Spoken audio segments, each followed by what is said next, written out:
Que a graça e a paz do nosso Deus e Senhor Salvador Jesus venha reinar no vosso coração. Programa A Bíblia Responde. Uma programação vinda aqui através do site www.avozdabiblia.com. Quem vos fala aqui é o pastor Paulo Novas.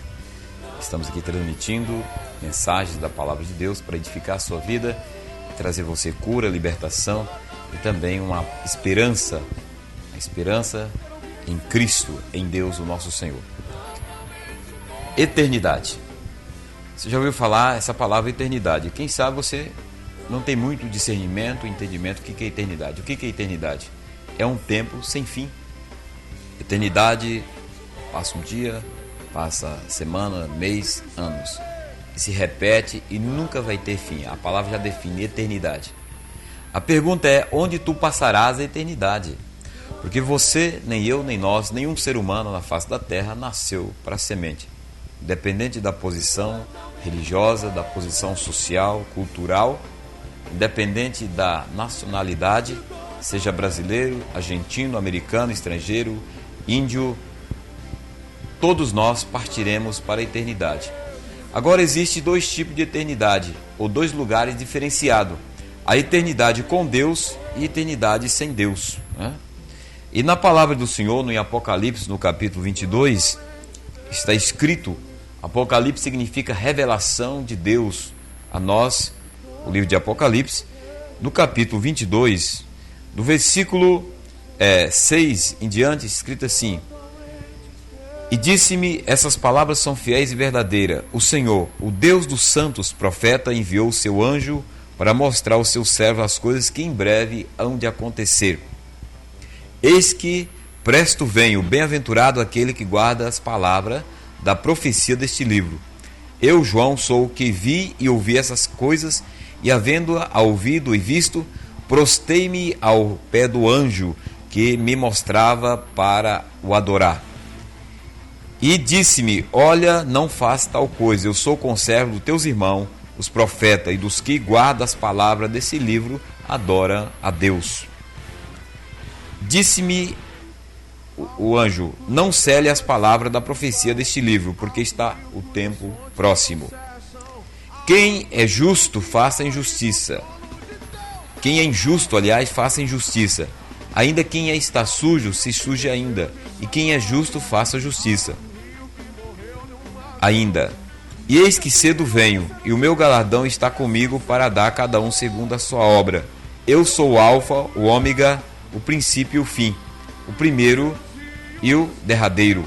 Bem-aventurado aqueles que lavam suas vestiduras no sangue do Cordeiro, para que tenha direito à árvore da vida e possa entrar na cidade pelas portas.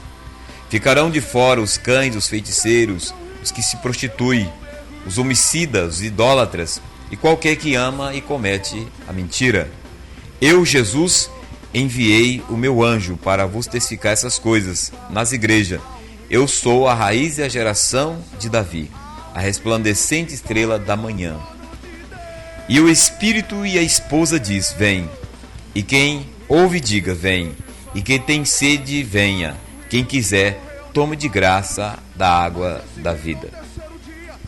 Apocalipse capítulo 22, nós lemos aqui do versículo 6 até o versículo 16.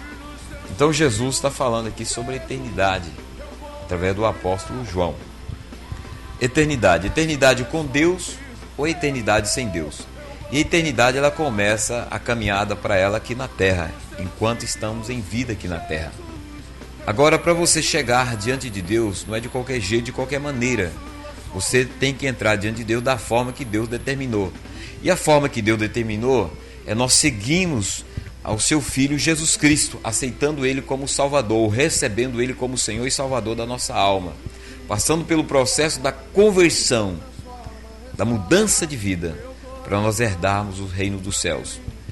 Agora, como é que nós vamos passar uma eternidade com Deus? Nós estamos aqui na terra, nós somos sujeitos aos problemas, às dificuldades, cometemos erros, pecados, falhamos. A Bíblia diz que todos pecaram e carecem da glória de Deus. A Bíblia diz, através do salmista Davi, se você ler o Salmo 51, no versículo 5, Davi chega no seu entendimento, na sua idade de razão, ele diz: em pecado concebeu a minha mãe. Ou seja, ele entendeu que aquilo que ele fazia já na sua fase, quem sabe da juventude, adolescente, adulto, chegou a um ponto da maturidade, da compreensão, do entendimento, que ele se discerniu tudo em relação àquilo que ele fazia que não era de acordo com a vontade de Deus.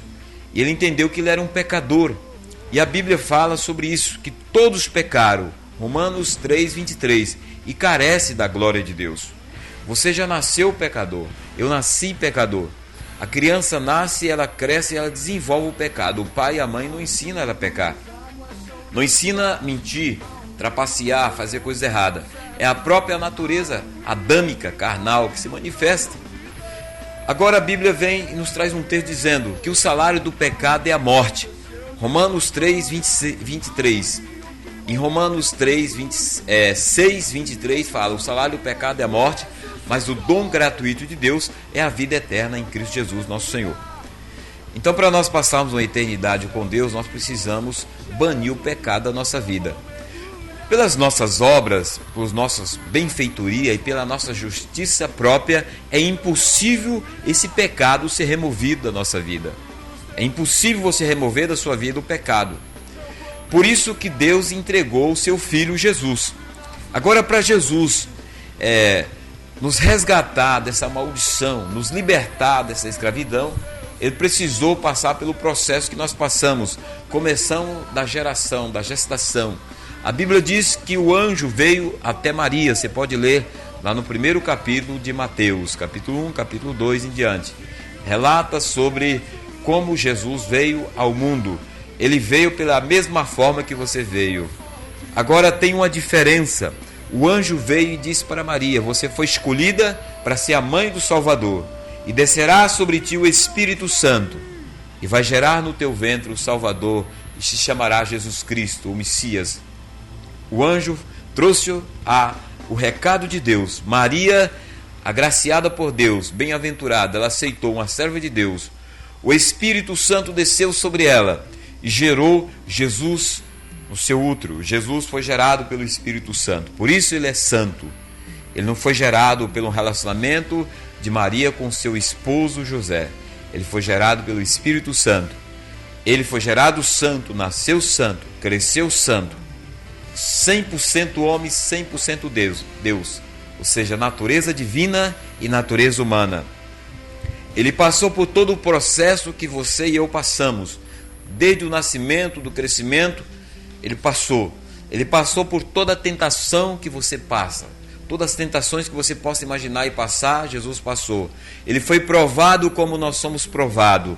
Ele sentiu sede como nós sentimos sede. Ele bebeu água como nós bebemos.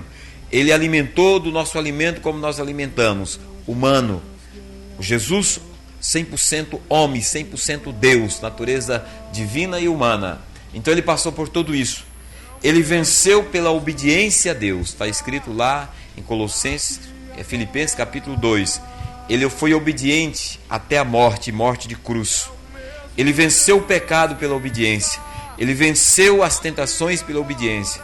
Ele foi entregue pelos homens à cruz, foi crucificado, foi morto, sepultado, e ao terceiro dia ele ressuscitou, ele venceu. Por isso, meu querido, amado ouvinte, você que está nos ouvindo essa mensagem, você precisa dele. Você necessita da misericórdia dele.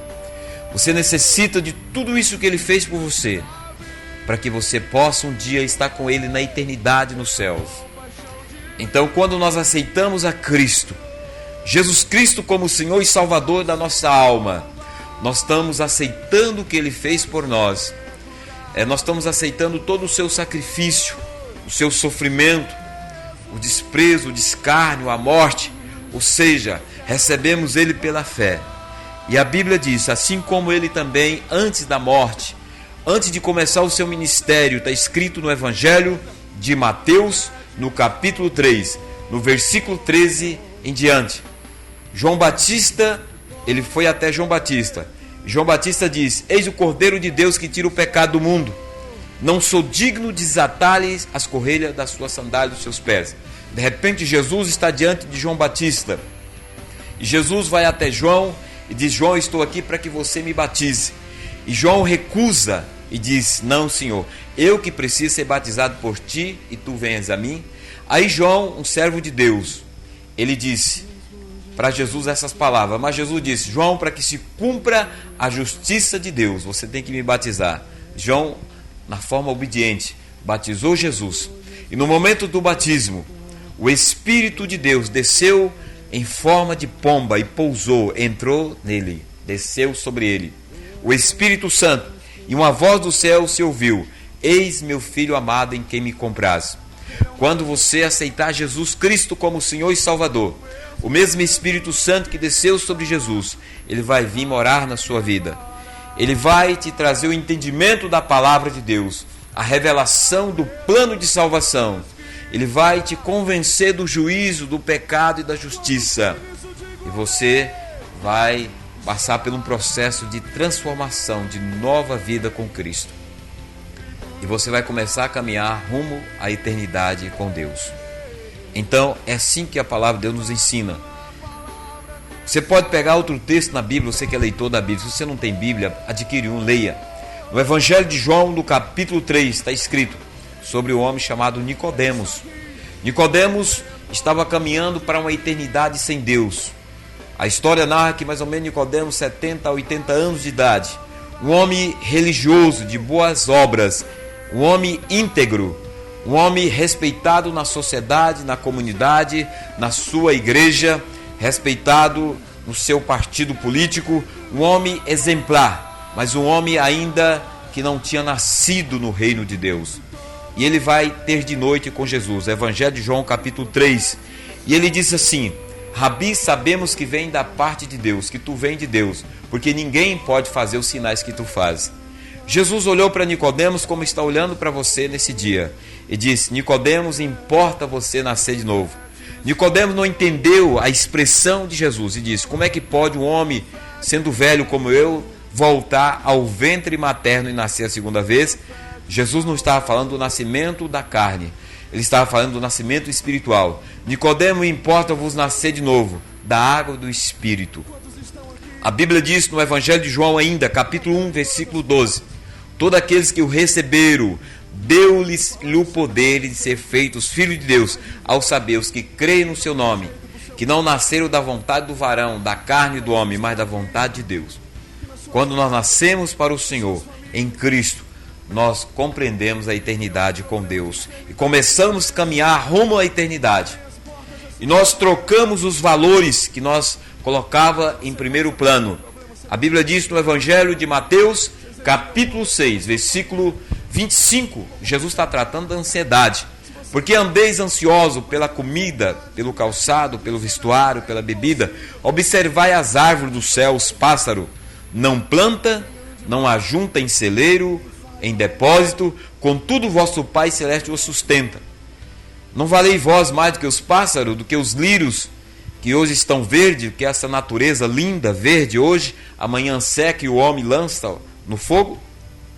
E ele diz: nem Salomão com toda a sua glória, sua riqueza, sua fama, seu poderio, se vestiu como os lírios, que hoje existe e amanhã lançado no fogo. Homem de pequena fé, por que andeis ansiosos? Aí Jesus coloca princípios para nós entendermos a vontade de Deus. Buscai, pois, em primeiro lugar o reino de Deus e a sua justiça, e as demais coisas vos serão acrescentadas. Ou seja, Jesus estabelece princípios espirituais, leis para nós entendermos como nós devemos servir a Deus. Colocar, ou seja, Jesus em primeiro lugar. A partir do momento que você aceitar Jesus, render-se ao senhorio de Cristo, você vai se organizar a sua vida no seu coração e você vai colocar Ele em primeiro plano na sua vida. Você vai buscar Ele em primeiro lugar. Você vai entregar a sua vida para Ele. As coisas que tinham valores em primeiro plano, elas vão ficar em segundo, terceiro, quarto, quinto lugar. Porque Jesus, diante de toda essa beleza, essa grandeza que nós vivemos na terra, de toda a criação, dos animais, da natureza, de todos os astros, Ele coloca em prioridade a sua alma. Ele diz que adianta o homem ganhar o mundo inteiro e perder a sua alma. Quantas pessoas trocam Jesus por um carro, troca Jesus por um punhado de dólares, de reais, de dinheiro, troca Jesus por tantas outras coisas e quer que o Senhor o aceite dessa forma, e não é dessa maneira. Então você tem que colocar em prioridade primeiro Ele, porque Ele coloca diante de toda a criação. Foi isso que Ele disse: por que andeis preocupado? Observai os pássaros. Os pássaros são felizes, são alegres, são seres que Deus criou. Esses bichinhos nos trazem uma inspiração de alegria, de esperança. E eles não estão preocupados, porque o Senhor Deus, que você chama de Deus, que você reza ou ora o Pai Nosso, é esse Deus que você comunica com Ele, dizendo que Ele é o teu Senhor, o teu Salvador. Ele cuida dos pássaros. Mas quem sabe você tenha o colocado em segundo plano. Você tem colocado Ele em terceiro plano. Você tem até lembrado dele, falado com Ele, rezado, orado. Mas Ele tem colocado Ele em segundo e terceiro plano. E Ele diz que Ele tem que ser a primazia da sua vida, para que você possa entender o plano da eternidade, para que um dia, quando Ele voltar ou você partir, os anjos te levem até a sua presença e você adentre a eternidade com Ele. Então a eternidade. E a eternidade sem Deus? Tem quantas pessoas estão caminhando para uma eternidade sem Deus? Fala em Deus, mas vive o contrário que Deus ensina. Fala que tem Deus, mas serve ao diabo através do pecado, da luxúria, dos vícios. Quem sabe estão falando com você que está com problema do vício, do pecado, da idolatria. Deus abomina a idolatria. Deus abomina. É um dos pecados que Deus abomina, é a idolatria. É uma afronta ao Deus vivo. Tem pessoas que acham que para servir a Deus precisa pegar, apalpar ou ver uma imagem para poder lembrar de Deus. Você não precisa disso. Isso não é fé. A fé não tem cheiro. A fé não precisa você ver, você apalpar, você sentir. Basta você crer. Fé é isto, é você crer no sobrenatural de Deus. Ainda que você não veja, ainda que você não apalpe, ainda que você não cheira, mas você sabe que existe um Deus, que Ele está com você, que Ele é o teu Senhor, que você não precisa se apoiar em nada, que basta você obedecê-lo, crer na sua palavra, que quem sabe você tem nas suas mãos, na sua casa, que é a Bíblia, e tomar posse dela, aceitando a Cristo pela fé. E você vê os milagres, experimentar os milagres e viver os milagres de Deus na sua vida. Isto é a fé verdadeira que a Bíblia transmite para nós. Sem fé é impossível agradar a Deus. A fé que vê é fé materializada, e Deus não precisa de coisas materiais para motivar no nosso coração o seu poder. Então, e a eternidade sem Deus? Quem sabe você que está nos ouvindo através desse vídeo, você achou interessante a mensagem, está ouvindo até agora. Você crê em Deus, mas de uma forma errada. A tua vida está destruída. A tua vida está escravizada, quem sabe pela droga, pelo tabagismo, pela bebida alcoólica, quem sabe pela prostituição, pela idolatria, pela feitiçaria, macumbaria e tanto outros tipos de coisas que tem te levado ao fundo do poço, que tem deixado você neutralizado, sem esperança, sem paz. Mas você continua falando em Deus. Você continua acreditando, mas de uma forma errada, porque você aprendeu errado. Alguém te instruiu errado. Então nós te aconselhamos, aprenda da maneira certa. Agora a pergunta é, qual é a maneira certa? É a religião? Não. Qual é a maneira certa de você aprender? Indo para a Bíblia Sagrada, examinais a Escritura, leia a palavra de Deus, examinais as Escrituras, meditai nas Escrituras, entra no teu quarto, fecha a tua porta, peça uma direção de Deus, peça a sabedoria do Senhor e Ele vai te revelar a palavra. Como nós lemos aqui em Apocalipse capítulo 22, Ele diz aqui na palavra dele, Apocalipse 22 versículo 15, ficarão de fora os cães, os feiticeiros, os que se prostituem, os homicidas, os idólatras e qualquer que ama e comete a mentira. Esses ficarão de fora do reino de Deus se não se arrependerem. Quando Jesus Cristo voltar, ou quando essas pessoas partirem para a eternidade, elas não poderão entrar no reino de Deus. Porque Deus é ruim? Não, Deus é bom. Porque Deus faz acepção de pessoas? Não. O Senhor convida a todos, convida você, a mim, a todos nós, brasileiros ou não brasileiros, vinde a mim todos que estáis cansados, sobrecarregados, oprimidos, abatidos, derrotados, perdidos, e eu vos aliviarei. Então o convite é para todos. Agora muitos são chamados e poucos são escolhidos, porque poucos querem obedecerem à voz do Senhor. poucos querem submeter ao senhorio de Cristo. E para servir ao Senhor, ele diz que o caminho é estreito, a porta é estreita, o caminho é espinhoso, significa dificultoso, não é de qualquer jeito, de qualquer maneira que você vai comparecer na presença do Senhor. Precisamos comparecer na presença do Senhor, introduzido por meio de Jesus. Para isso nós precisamos fazer renúncia em vida e em terra, entregar a nossa vida e aceitá-lo como Senhor e Salvador da nossa alma. Você já aceitou a Cristo como Senhor e Salvador da sua vida? Já entregou a sua vida? Onde você passará a eternidade? Ou você não está preocupado com isso? As pessoas não se preocupam com a morte. E o interessante é que a morte todos os dias está batendo na porta das casas, onde da vida da criança a morte chega. A vida do pré-adolescente, do adolescente, do jovem, do adulto, do idoso. A morte chega para aquele que está na favela ou aquele que está na mansão. A morte chega para aquele que é intelectual, aquele que é famoso, não famoso, para o branco, preto, amarelo. Ou seja, ninguém sabe o dia que vai partir. Agora ninguém está preocupado em se preparar para morrer. E ninguém quer morrer. Agora a morte é uma realidade que você não pode negar. Ninguém pode negar a morte. E também é uma realidade o que o Senhor diz na sua palavra. Porque ele diz que o homem foi formado do pó da terra. E o homem morre, o seu corpo que foi formado do pó da terra volta à terra. E o seu espírito vai a Deus. E Deus o lança, recebe ele ou lança para o inferno. Onde tu passará a eternidade? Com Deus ou sem Deus? Agora você que deve fazer escolha. Pense, medite, reflita. Busque ao Senhor. O pior inimigo do homem é a ignorância espiritual. O pior inimigo do homem não é Satanás. Satanás já é condenado, perdido. Ele seduz o homem através do pecado. Mas o pior é a ignorância. É aquele que ignora, aquele que não quer entender, compreender, aquele que não quer buscar a verdade. Esse é o pior inimigo. E a ignorância tem levado milhões ao inferno. Mas Jesus Cristo veio para nos libertar. Conhecereis a verdade, e a verdade vos libertará. Conheça Cristo de fato, de verdade, através da palavra de Deus. E Ele vai te transformar. E Ele vai te levar à eternidade junto a Deus Pai. Senhor, nós te agradecemos por essa palavra. Toca na vida dessa pessoa. Traga o entendimento. Repreenda, Senhor, todo mal, toda maldição, todo espírito contrário. Caia por terra dessa vida e que essa vida alcance a salvação na pessoa de Jesus Cristo. Em nome de Jesus. Amém. Se essa mensagem te abençoou, repasse para os seus familiares, amigos, cola aí no seu link, você que tem site. Vamos semear a palavra de Deus. Fique todos na paz do Senhor.